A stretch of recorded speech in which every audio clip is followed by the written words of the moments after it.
ಆತ್ಮೀಯ SSLC ವಿದ್ಯಾರ್ಥಿಗಳಿಗೆ Chalukya YouTube ಚಾನಲ್ಗೆ ಹಾರ್ದಿಕವಾಗಿ ಸ್ವಾಗತವನ್ನು ಕೋರುತ್ತಾ, ವಿದ್ಯಾರ್ಥಿಗಳೇ, ಈ ಒಂದು ವಿಡಿಯೋದಲ್ಲಿ ವೃತ್ತಗಳು ಎನ್ನುವಂತಹ ಘಟಕದ ಮೇಲೆ ಬಹು ಆಯ್ಕೆಯ ಪ್ರಶ್ನೆಗಳಿಗೆ ನಾವು ಉತ್ತರಗಳನ್ನು ಹೇಗೆ ನಿರ್ಧರಿಸಬೇಕು ಅಂತಕ್ಕಂಥದ್ದನ್ನು ಚರ್ಚೆ ಮಾಡೋಣ.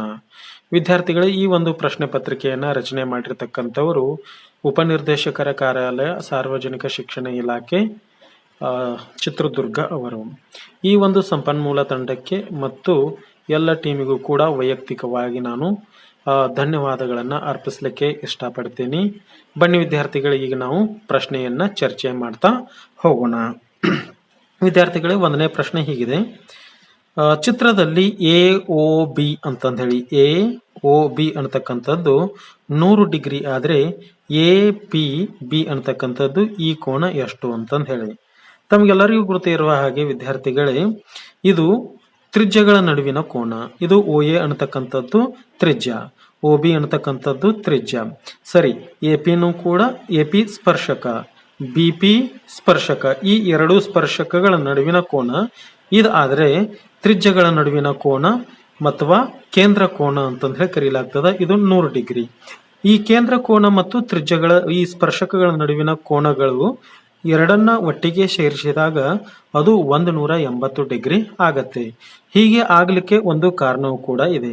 ಏನಪ್ಪಾ ಅಂತಂದ್ರ, ವೃತ್ತಗಳ ಪಾಠದಲ್ಲಿ ಬರ್ತಕ್ಕಂತಹ 1ನೆಯ ಪ್ರಮೇಯದ ಆಧಾರದ ಮೇಲೆ ಇಲ್ಲಿ ಈ ಬಿಂದು B ಬಿಂದುವಿನಲ್ಲಿ ಉಂಟಾಗಿರ್ತಕ್ಕಂತಹ ಕೋನ ಅಂದ್ರ ತ್ರಿಜ್ಯ ಮತ್ತು ಈ ಸ್ಪರ್ಶಕದ ನಡುವೆ 90 ಡಿಗ್ರಿ ಇರ್ತದ. ಹಾಗೆ ಈ OB ಮತ್ತು BP ನಡುವೆ ಕೂಡ ಅದು 90 ಡಿಗ್ರಿ ಇರ್ತದೆ. ಇವೆರಡು ಒಟ್ಟಿಗೆ ಸೇರಿದಾಗ 90 ಡಿಗ್ರಿ ಮತ್ತು ಇದು 90 ಡಿಗ್ರಿ 180 ಆಯ್ತು. ಆಮೇಲೆ ಈ ಎರಡು ಕೋನಗಳನ್ನು ನೋಡ್ರಿ, ಇಲ್ಲಿ AO ಮತ್ತು OB ಮತ್ತು BP ಮತ್ತು PA ಇದು ಒಂದು ಚತುರ್ಭುಜ ಆಗ್ತದ. ಚತುರ್ಭುಜದ ಎಲ್ಲಾ ಕೋನಗಳ ಮೊತ್ತ ಎಷ್ಟು? 360 ಡಿಗ್ರಿ. ಸರಿ, ಈಗ ಈ ಎರಡು ಕೋನಗಳು ಸೇರಿ ಒಟ್ಟಿಗೆ ಸೇರಿ ಕೋನ್ A ಮತ್ತು ಕೋನ್ B ಗಳು 180 ಆದಾಗ ಈ ಎರಡು ಕೋನಗಳ ಮೊತ್ತ ಎಷ್ಟಿರ್ತದಪ್ಪ ಅಂದ್ರೆ 180 ಡಿಗ್ರಿ. ಹಾಗಾದ್ರೆ ಈ ಕೇಂದ್ರ ಕೋನ ತ್ರಿಜ್ಯಗಳ ನಡುವಿನ ಕೋನ 100 ಡಿಗ್ರಿ ಕೊಟ್ಟಾಗ ಈ P ಬಿಂದುವಿನಲ್ಲಿ ಉಂಟಾಗಿರ್ತಕ್ಕಂಥ ಕೋನ ಎಷ್ಟಿರ್ತದಪ್ಪ ಅಂತಂದ್ರ ಅದು 80 ಡಿಗ್ರಿ ಅಂತಂದ ಹೇಳಿ. ಸರಿ, 180ರಲ್ಲಿ ಈ 100ನ್ನ ಕಳೆರಿ, ಉಳಿತಕ್ಕಂಥದ್ದು 80 ಡಿಗ್ರಿ. ಹಾಗಾದ್ರೆ ಈ ಒಂದು ಪ್ರಶ್ನೆಗೆ ಸರಿಯಾದಂತ ಉತ್ತರ ಆಪ್ಷನ್ B 80 ಡಿಗ್ರಿ. ನೆಕ್ಸ್ಟ್ ಎರಡನೇ ಪ್ರಶ್ನೆಗೆ ಹೋಗೋಣ. ಎರಡನೇ ಪ್ರಶ್ನೆ, ಚಿತ್ರದಲ್ಲಿ ಸ್ಪರ್ಶಕಗಳ ನಡುವಿನ ಕೋನವು 84 ಡಿಗ್ರಿ ಆದರೆ ಕೇಂದ್ರದಲ್ಲಿ ಉಂಟಾದ ಕೋನದ ಬೆಲೆಯು, ಸ್ಪರ್ಶಕ ಅಂತಂದ್ರೆ ನೋಡ್ರಿ, ಇದು ಬಾಹ್ಯ ಬಿಂದು, ಸ್ಪರ್ಶಕಗಳು, ಇದು ಒಂದು ಸ್ಪರ್ಶಕ, ಇದು ಒಂದು ಸ್ಪರ್ಶಕ. ಈ ಸ್ಪರ್ಶಕಗಳ ನಡುವಿನ ಕೋನ ಎಷ್ಟಿದೆ? 84 ಡಿಗ್ರಿ ಇದೆ. ಇದು 84 ಡಿಗ್ರಿ. ಹಾಗಾದ್ರೆ ಕೇಂದ್ರದಲ್ಲಿ ಉಂಟಾದ ಕೋನ, ಈ ಕೇಂದ್ರದಲ್ಲಿ ಉಂಟಾದ ಕೋನ ಇದು 90 ಡಿಗ್ರಿ, ಇದು 90 ಡಿಗ್ರಿ. ಹೌದಾ? ಸರಿ, ಇದು ಹಾಗಾದ್ರೆ ಈ ಕೇಂದ್ರ ಕೋನಕ್ಕೂ ಈ ಸ್ಪರ್ಶಕಗಳ ನಡುವಿನ ಕೋನ ಒಟ್ಟಿಗೆ ಸೇರಿಸಿದಾಗ ಬರ್ತಕ್ಕಂತಹ ಉತ್ತರ 180. ಈಗಾಗಲೇ ಇದು 84 ಇದೆ. ಹಾಗಾದ್ರೆ ಈ ಕೇಂದ್ರದಲ್ಲಿ ಉಂಟಾಗಿರ್ತಕ್ಕಂತಹ ಕೋನ ಎಷ್ಟಿರ್ತದಪ್ಪ ಅಂತಂದ್ರ ನಾವು 180ರಲ್ಲಿ ಈ 84ನ್ನ ಕಳೆಯೋಣ, ಅದು 96 ಅಂತಂದು ಹೇಳಿ ಉಳಿತದ. ಅದಕ್ಕಾಗಿ ಆಪ್ಷನ್ C ಅನ್ನ ಆಯ್ಕೆ ಮಾಡಿಕೊಳ್ತೀವಿ, 96 ಡಿಗ್ರಿ ಅಂತಂದು ಹೇಳಿ. ಈಗ ಮೂರನೇ ಪ್ರಶ್ನೆ, ಚಿತ್ರದಲ್ಲಿ APB ಅನ್ನತಕ್ಕಂಥದ್ದು 40 ಡಿಗ್ರಿ ಅಂತಂದು ಹೇಳಿ. APB 40 ಡಿಗ್ರಿ ಆದ್ರೆ AOP ಯ ಬೆಲೆ, ಇಲ್ಲಿ ನೋಡಿ ವಿದ್ಯಾರ್ಥಿಗಳು, ಇದು ಸ್ವಲ್ಪ ಗುರುತಿಸಿರ್ತಕ್ಕಂಥದ್ದು ಮಿಸ್ಟೇಕ್ ಆಗಿದೆ. ಇದು ಒಟ್ಟಾರೆಯಾಗಿ 40 ಡಿಗ್ರಿ ಅಂತಂದು ಹೇಳಿ. ಸರಿ, ಈಗ ಅವ್ರು ಕೇಳಿರ್ತಕ್ಕಂಥದ್ದು ಏನಪ್ಪಾ ಅಂತಂದ್ರೆ AOP ಅನ್ನತಕ್ಕಂಥದ್ದು ಈ ಕೋನದ ಅಳತೆಯನ್ನ ಕೇಳಾಗ್ತದ. ಸರಿ, ನಮಗೆ ಗುರುತಾಗಿರ್ತಕ್ಕಂಥದ್ದು ಕೇಂದ್ರ ಕೋನ AOB ಅಂತಕ್ಕಂಥದ್ದು ನಾವನ್ನ ಗುರುತಿಸ್ತೀವಿ. ಹೇಗಪ್ಪ ಅಂತಂದ್ರ ಕೇಂದ್ರ ಕೋನ ಮತ್ತು ಈ ಕೋನ ಎರಡನ್ನ ಸೇರಿಸಿದಾಗ 180 ಡಿಗ್ರಿ. ಈಗಾಗಲೇ ಈ ಕೋನ ಅಂದ್ರೆ ಸ್ಪರ್ಶಕಗಳ ನಡುವಿನ ಕೋನ 40 ಡಿಗ್ರಿಯನ್ನ ನೀಡಲಾಗಿದೆ. ಹಾಗಾದ್ರೆ AOB ಎಷ್ಟಾಗ್ತದಪ್ಪ ಅಂದ್ರೆ 40 ಇತ್ತು ಅಂತಂದ್ರೆ AOB 180ರಲ್ಲಿ 40ನ್ನ ತೆಗಿಯೋಣ, ಅದೆಷ್ಟಾಗ್ತದ 140 ಅಂತ ಹೇಳಿ ಆಗ್ತದ. 140 ಆದಾಗ ಈ ಕೋನ ನೋಡಿ ಈ ಕೋನ ಎ ಒ ಪಿ ಅಂತಂದ ಹೇಳಿ. ಸರಿ, ಇಲ್ಲಿ ಈ ಮಧ್ಯರೇಖೆ ಅಂತಂದ್ರ ಒ ಪಿ ಅಂತಕ್ಕಂಥದ್ದು ಮಧ್ಯರೇಖೆ ಆದಾಗ ಈ ಕಡೆ ಇದು ನೋಡ್ರಿ, ಈ ಕೋನ ಸೇರಿ 140 ಇದೆ. ಹಾಗಾದ್ರೆ ಈ ಕೋನ ಎಷ್ಟಿರ್ತದಪ್ಪ ಅಂತಂದ್ರ ಇದರ ಅರ್ಧ ಇರ್ತದ. 140ರ ಅರ್ಧ ಎಷ್ಟು ಹೇಳ್ರಿ? 70. ಹಾಗಾದ್ರೆ ಇದಕ್ಕೆ ಸರಿಯಾದಂತ ಆಪ್ಷನ್ ಸಿ 70 ಡಿಗ್ರಿ ಅಂತಂದ ಹೇಳಿ. ನೆಕ್ಸ್ಟ್ 4ನೇ ಪ್ರಶ್ನೆಗೆ ಹೋಗೋಣ. 4ನೇ ಪ್ರಶ್ನೆ ಏನಿದೆ ಅಂತಂದ್ರ, ಚಿತ್ರದಲ್ಲಿ AOB = 120 ಡಿಗ್ರಿ, AOB 120 ಡಿಗ್ರಿ ಆದರೆ APB ಯ ಬೆಲೆ ಎಷ್ಟು ಅಂತಂದ ಹೇಳಿ. 180ರಲ್ಲಿ 120 ತೆಗಿರಿ, ಉಳಿತಕ್ಕಂಥದ್ದು 180ರಲ್ಲಿ 120 ಕಳೆಯೋಣ, 60 ಡಿಗ್ರಿ ಉಳಿತದ. ಹಾಗಾದ್ರೆ ಸರಿಯಾದಂತ ಉತ್ತರ ಆಪ್ಷನ್ ಸಿ ಅಂತಂದ ಹೇಳಿ. ಈಗ 5ನೇ ಪ್ರಶ್ನೆ, ಚಿತ್ರದಲ್ಲಿ ಕೋನ್ APB = 80 ಡಿಗ್ರಿ. ನೋಡ್ರಿ, ಇಲ್ಲಿಂದ ಇಲ್ಲಿ ತನಕ 80 ಡಿಗ್ರಿ ಕೊಟ್ಟಾರ. ಸರಿ, ಇದಷ್ಟೇ 40 ಡಿಗ್ರಿ ಅಂತಂದ್ರೆ ಕೋನ್ APO 40 ಡಿಗ್ರಿ ಆದರೆ ಕೋನ್ AOB ಯ ಬೆಲೆ, AOB ಅಂತಂದ್ರೆ AOB ಬೆಲೆ ನೋಡ್ರಿ, ಇದು 80 ಡಿಗ್ರಿ ಅದ. ಸರಿನಾ? 80 ಡಿಗ್ರಿ. ಆಮೇಲೆ ಇದು ಒಟ್ಟಾರೆ AOB ಅಂತಂದ್ರೆ ಇದು 180 ಡಿಗ್ರಿ. ಒಟ್ಟಾರೆಗೆ ಈ ಕೋನ ಸೇರಿಸಿದ್ರೆ 180. ಸರಿ, ಈಗಾಗಲೇ ಇದು 80 ಡಿಗ್ರಿ ಅದ. ಹಾಗಾದ್ರೆ ಇದನ್ನ ಏನ್ ಮಾಡೋಣ? 180ರಲ್ಲಿ 80 ತೆಗಿಯೋಣ, ಉಳಿತಕ್ಕಂಥದ್ದು 100. ಅದಕ್ಕಾಗಿ ಸರಿಯಾದಂತಹ ಆಪ್ಷನ್ ಡಿ ಅಂತಂದ ಹೇಳಿ ಆಗ್ತದ, ಅದು 100 ಡಿಗ್ರಿ. 6ನೇ ಪ್ರಶ್ನೆ, ಚಿತ್ರದಲ್ಲಿ ಕೋನ್ B = 90 ಡಿಗ್ರಿ. ಇದು ನೋಡ್ರಿ, ಕೋನ್ ಬಿ ಅಂತಂದ್ರೆ ಇದು 90 ಡಿಗ್ರಿ ಇದೆ. AB 12 ಸೆಂಟಿಮೀಟರ್ ಮತ್ತು AO 13 ಸೆಂಟಿಮೀಟರ್ ಆದಾಗ OB ಯ ಬೆಲೆಯು ಅಂತಂದ ಹೇಳಿ ಕೇಳ್ತಾರೆ. ನೋಡಿ ವಿದ್ಯಾರ್ಥಿಗಳು, ಇದು 90 ಡಿಗ್ರಿ ಆದಾಗ ಈ ಲಂಬ ಕೋನದ ಎದುರಿನ ಬಾಹುವನ್ನ ನಾವೇನಂತ ಕರಿತೀವಿ? ವಿಕರ್ಣ ಅಂತಂದ ಹೇಳಿ ಕರಿತೀವಿ. ವಿಕರ್ಣ 13 ಸೆಂಟಿಮೀಟರ್ ಆಯ್ತು, 13 ಮಾನಗಳು. ಆಮೇಲೆ ಸ್ಪರ್ಶಕದ ಉದ್ದ 12 ಮಾನಗಳಾದ್ರೆ OB ಅನ್ನತಕ್ಕಂಥದ್ದು ತ್ರಿಜ್ಯ. ಈ ತ್ರಿಜ್ಯದ ಅಳತೆಯನ್ನ ಕೇಳಲಾಗ್ತದ. ಈ ತ್ರಿಜ್ಯದ ಅಳತೆಯನ್ನ ಕೇಳಿದಾಗ ನಾವು ಪೈಥಾಗೋರಸ್ನ ಪ್ರಮೇಯದ ಪ್ರಕಾರ OB² = ಏನಂತಂದ ಹೇಳಿ ಬರಿತೀವಿ? AO². AO ಅಂತಂದ್ರ ವಿಕರ್ಣ, ವಿಕರ್ಣದಲ್ಲಿ ಉಳಿದ ಬಾಹುವನ್ನ ಕಳಿಬೇಕಂತಂದ್ರ AB ಬಾಹುವನ್ನ ಕಳಿಬೇಕು, AB² ಅಂತಂದ ಹೇಳಿ. AOದ ಬೆಲೆ ಏನಪ್ಪಾ? 13 ಅದ, 13² ಮೈನಸ್ AB ಯ ಬೆಲೆ 12 ಇದೆ, 12² ಅಂದ್ರೆ 13ರ ವರ್ಗ 169, 12ರ ವರ್ಗ 144. ಇದು OB² = 25 ಅಂತಂದ ಹೇಳಿ ಆಗ್ತದೆ, 25. ಹಾಗಾದ್ರೆ OB = ಏನು? √25 ಅಂತಂದ ಹೇಳಿ ಆಗ್ತದ. ಹಾಗಾದ್ರೆ ಇದಕ್ಕೆ ಸರಿಯಾದಂತ ಉತ್ತರ ಆಪ್ಷನ್ ಬಿ, √25 ಅಂತ. ಈಗ 7ನೇ ಪ್ರಶ್ನೆ ನೋಡೋಣ. ಚಿತ್ರದಲ್ಲಿ CF = 8 ಅಂತಂದ್ರೆ ಸಿ ದಿಂದ ಎಫ್, ಇದು ಸಿ ಇದೆ, ಇದು ಎಫ್ ಇದೆ, ಇದು ಇ ಅಂತಂದ ಹೇಳಿದೆ, ಇದು ಕೇಂದ್ರ ಎ ಅಂತಂದ ಹೇಳಿ. ಸರಿನಾ? ಸರಿ, ಹಾಗಾದ್ರೆ ಇಲ್ಲಿ CF ನ ಉದ್ದ ಎಷ್ಟಿದೆ? 8 ಇದೆ. ಹಾಗಾದ್ರೆ ಸಿ ಅಂತಂದ್ರೆ ಎಷ್ಟು? ಸಿ ಯ ಬೆಲೆ ಏನು? ಸಿ ಯ ಬೆಲೆ CF ನ ಉದ್ದ 8. ಹಾಗಾದ್ರೆ ಸಿ ಅಂತಂದ್ರ ಅದು ಕೂಡ 8 ಅಂತಂದ ಹೇಳಿ ಆಗ್ತದೆ. ಯಾಕಂತಂದ್ರ ಬಾಹ್ಯ ಬಿಂದುವಿನಿಂದ ವೃತ್ತಕ್ಕೆ ಎಳೆದ ಸ್ಪರ್ಶಕಗಳ ಉದ್ದಗಳು ಸಮನಾಗಿರ್ತವೆ. CF ಮತ್ತು CEಗಳು ಸ್ಪರ್ಶಕಗಳಾದಾಗ ಇದು ಎಷ್ಟು ಉದ್ದ ಇರ್ತದೋ ಇದು ಕೂಡ ಅಷ್ಟೇ ಇರ್ತದ. ಆ ಕಾರಣಕ್ಕಾಗಿ ಇದು ಆಪ್ಷನ್ ಬಿ 8. 8ನೇ ಪ್ರಶ್ನೆ. 8ನೇ ಪ್ರಶ್ನೆ, ಚಿತ್ರದಲ್ಲಿ PPO = 12 ಆದಾಗ ಅಂತಂದ್ರ ಇಲ್ಲಿ ನೋಡ್ರಿ, ಇದು P ಬಿಂದು, ಇದು ಆಮೇಲೆ ಇದು PO ಅಂತಂದೇಳಿ, ಈ ಬಿಂದು P1 ಅಂತಂದ ಹೇಳಿದೆ. ಸರಿ, ಈಗ ಅವ್ರು ಕೇಳ್ತಾರೆ PPO ಅಂತಂದ್ರೆ ಯಾವುದು? ಇದು PP0 ಅಂತಂದ ಹೇಳಿ. ಇದು ಎಷ್ಟಿದೆಪ್ಪ ಅಂತಂದ್ರ 12 ಇದೆ. ಹಾಗಾದ್ರೆ PP1 ಈ ಉದ್ದ ಇದೇನ್ ಕಾಣಿಸ್ತದಲ್ಲ, ಇದು ಎಷ್ಟ ಅಂತಂದ್ರೆ ಇದು ವೃತ್ತ, ಬಾಹ್ಯ ಬಿಂದು P ನಿಂದ ಎಳೆದಿರ್ತಕ್ಕಂತಹ ಸ್ಪರ್ಶಕ PP0, ಆಮೇಲೆ ಇದು ಬಾಹ್ಯ ಬಿಂದು PP1, ಇದು ಸ್ಪರ್ಶಕ. ಹಾಗಾದ್ರೆ ಇದು 12 ಮಾನ ಇತ್ತಂತಂದ್ರ ಈ PP1 ಕೂಡ 12 ಮಾನ ಅಂತಂದ ಹೇಳಿರ್ತದ. ಸರಿ, ಇದು ಕೂಡ 12 ಮಾನ ಇದೆ. ಹಾಗಾದ್ರೆ 12 ಅಂತಕ್ಕಂಥದ್ದು ಇಲ್ಲಿ 6 ಇದೆ, 24 ಇದೆ. ಸ್ಕ್ವೇರ್ ರೂಟ್ 144 ಇದೆ, 8 ಇದೆ. ಇಲ್ಲಿ 12 ಅನ್ನತಕ್ಕಂಥದ್ದೇ ಇಲ್ಲ.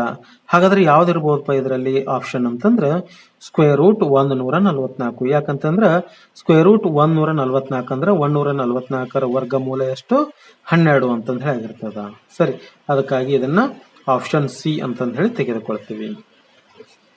ನೆಕ್ಸ್ಟ್ 9ನೇ ಪ್ರಶ್ನೆಗೆ ಹೋಗೋಣ. 9ನೇ ಪ್ರಶ್ನೆ ಏನಪ್ಪಾ ಅಂತಂದ್ರ ಓ ಕೇಂದ್ರವುಳ್ಳ ವೃತ್ತಕ್ಕೆ, ಓ ಕೇಂದ್ರ ಈ ರೀತಿಯಾಗಿ ಒಂದು ರಚನೆ ಮಾಡೋಣ. ಓ ಕೇಂದ್ರವುಳ್ಳ ಒಂದು ವೃತ್ತಕ್ಕೆ ಒಂದು ಬಾಹ್ಯ ಬಿಂದು ಯಾವ್ದು ಹೇಳ್ರಿ? ಕ್ಯೂ ಅನ್ನತಕ್ಕಂಥದ್ದು. ಇದು ಬಾಹ್ಯ ಬಿಂದು ಕ್ಯೂ ನಿಂದ 13 ಸೆಂಟಿಮೀಟರ್ ಉದ್ದವಿರುವ ಸ್ಪರ್ಶಕ. ಇಲ್ಲಿಂದ ಒಂದು ಸ್ಪರ್ಶಕವನ್ನು ಎಳೆದ್ವಿ, ಅದು 13 ಸೆಂಟಿಮೀಟರ್ ಉದ್ದವಿರುವ ಸ್ಪರ್ಶಕವನ್ನು ಎಳೆದಿದೆ. ಓ ಕ್ಯೂ ಅನ್ನತಕ್ಕಂಥದ್ದು ಇಲ್ಲಿಂದ ಇಲ್ಲಿ ತನಕ ಓ ಕ್ಯೂ ಎಷ್ಟು? 12 ಸೆಂಟಿಮೀಟರ್ ಆದ್ರೆ ತ್ರಿಜ್ಯ ಅಂತಂದ್ ಹೇಳಿ ಕೇಳ್ತಾರ. ಸರಿ, ತ್ರಿಜ್ಯ ಅಂತಂದಾಗ ಇದನ್ನ ಪಿ ತೆಗೆದುಕೊಂಡ್ವಿ ಅಂತಂದ್ರ ಓ ಪಿ ಅನ್ನತಕ್ಕಂಥದ್ದು ತ್ರಿಜ್ಯ ಆಯ್ತು ಅಂತಂದ್ರ ಆವಾಗ ಓ ಪಿ ಸ್ಕ್ವೇರ್ ಯಾರು ಪೈಥಾಗೋರಸನ ಪ್ರಮೇಯದ ಪ್ರಕಾರ ಇದು 90 ಡಿಗ್ರಿ ಆದಾಗ ಓ ಕ್ಯೂ ವಿಕರ್ಣ ಆಗಿರ್ತದ. ವಿಕರ್ಣ ಅಂತಂದ್ರ O Q square minus P Q square ಅಂತಂದ್ ಹೇಳಾಗ್ತದ. ಓ ಕ್ಯೂನ ಬೆಲೆ ಏನಪ್ಪಾ? 12 ಅಂತಂದ್ ಹೇಳ್ದ.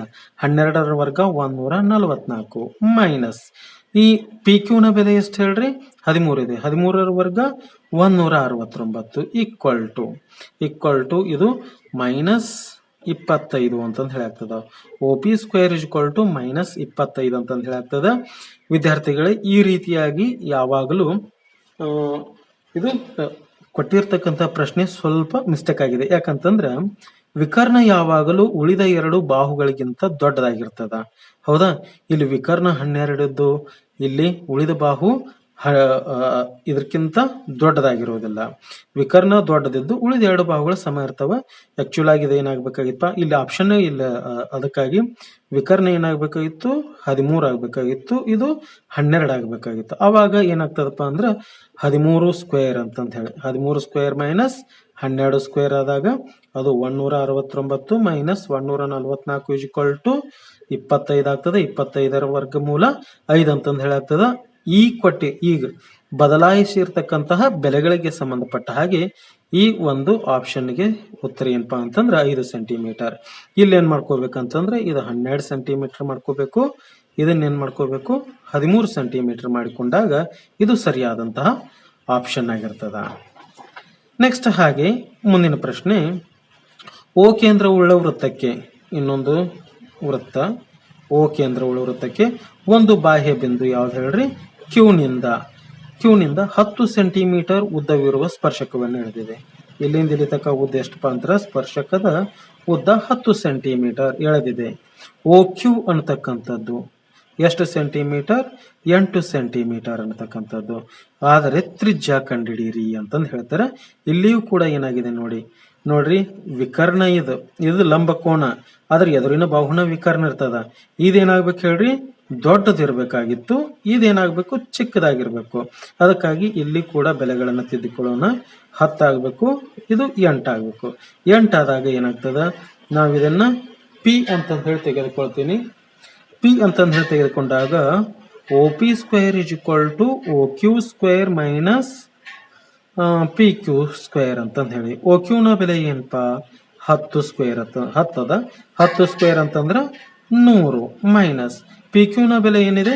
8 ಅಂತಂದ್ರೆ 8ರ ವರ್ಗ 64 ಕಳೆದಾಗ ಏನಾಗ್ತದ? 36 ಅಂತಂದ್ ಹೇಳಿ ಉಳಿತದ. O P square = 36. ಹಾಗಾದ್ರೆ ಓ ಪಿ = ಏನು? 6 ಸೆಂಟಿಮೀಟರ್. ಹಾಗಾದ್ರೆ ಸರಿಯಾದಂತ ಉತ್ತರ ಯಾವ್ದಪ್ಪ ಅಂತಂದ್ರ ಆಪ್ಷನ್ ಎ 6 ಸೆಂಟಿಮೀಟರ್ ಅಂತಂದ್ ಹೇಳಿ. 11ನೇ ಪ್ರಶ್ನೆ, ಓ ಕೇಂದ್ರವುಳ್ಳ ವೃತ್ತಕ್ಕೆ, ಓ ಕೇಂದ್ರವುಳ್ಳ ವೃತ್ತ ಅಂತಂದ್ರ ಇದೊಂದು ವೃತ್ತವನ್ನು ತೆಗೆಯೋಣ. ಓ ಕೇಂದ್ರವುಳ್ಳ ವೃತ್ತಕ್ಕೆ ಒಂದು ಬಾಹ್ಯ ಬಿಂದು ಕ್ಯೂ ನಿಂದ 25 ಸೆಂಟಿಮೀಟರ್ ಉದ್ದವಿರುವ ಸ್ಪರ್ಶಕ, ಒಂದು ಸ್ಪರ್ಶಕವನ್ನು ತೆಗೆದ್ವಿ.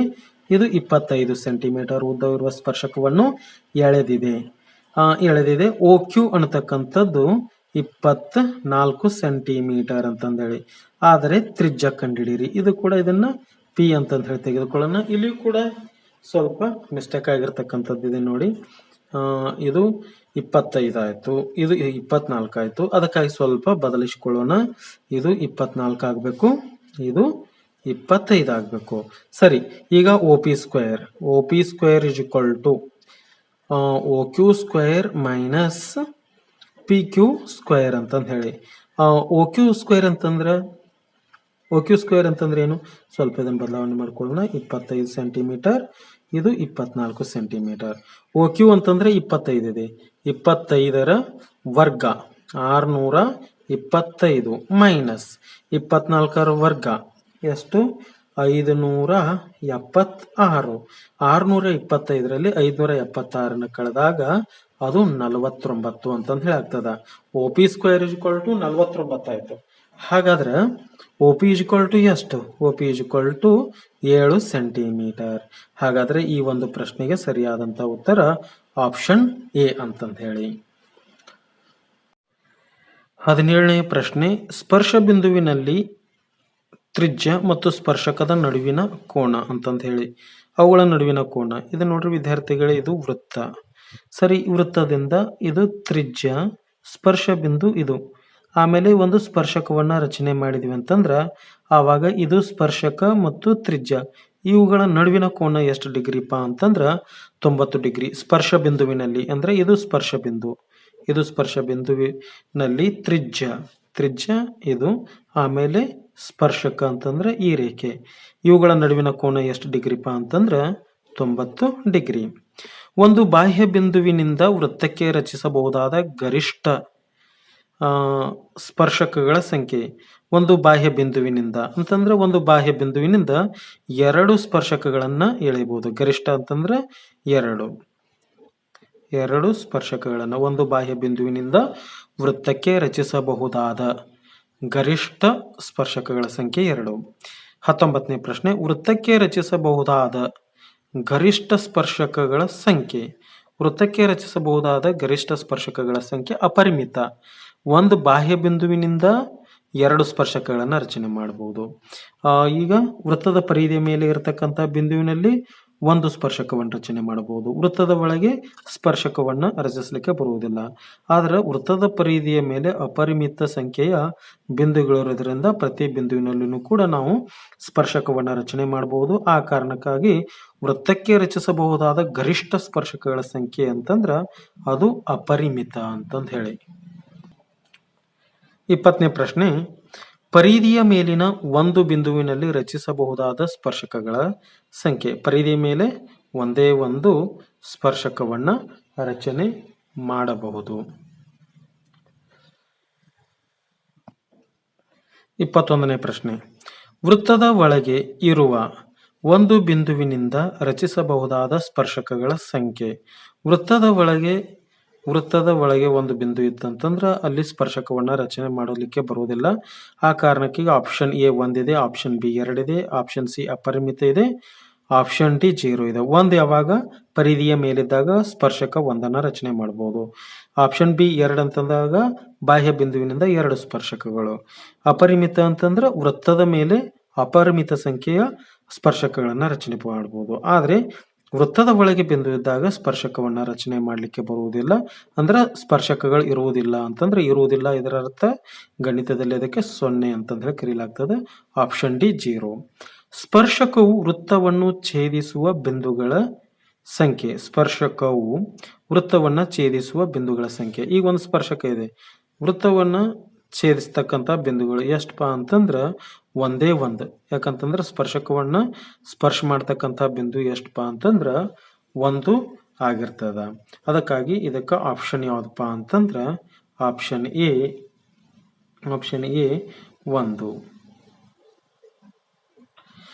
ಇನ್ನ ಛೇದಕವು ವೃತ್ತವನ್ನ ಛೇದಿಸುವ ಬಿಂದುಗಳ ಸಂಖ್ಯೆ. ಇದು ಸ್ಪರ್ಶಕ ಅಂತಂದ ಹೇಳಿ ಕರಿತೀವಿ. ಒಂದು ವೃತ್ತವನ್ನು ತೆಗೆದ ಈ ರೀತಿಯಾಗಿ ರಚನೆ ಮಾಡಿದೀವಿ ಅಂತಂದ್ರೆ ಇದನ್ನ ಛೇದಕ ಅಂತಂದ ಹೇಳಿ ಕರಿತೀವಿ. ಈ ರೇಖೆ ಛೇದಕ ರೇಖೆ ಈ ವೃತ್ತವನ್ನ ಈ ಬಿಂದುವಿನಲ್ಲಿ ಛೇದಿಸಿದೆ. ಅದಕ್ಕಾಗಿ ಎಷ್ಟು ಛೇದಕಗಳದು?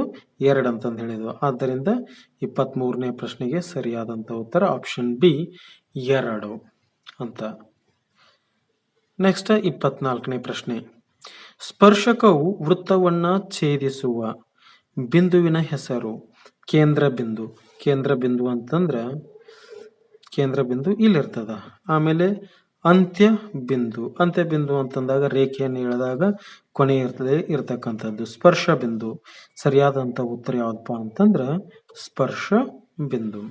25ನೇ ಪ್ರಶ್ನೆ, ಬಾಹ್ಯ ಬಿಂದುವಿನಿಂದ ವೃತ್ತಕ್ಕೆ ಎಳೆದ ಸ್ಪರ್ಶಕಗಳ ಉದ್ದಗಳು ಯಾವಾಗಲೂ.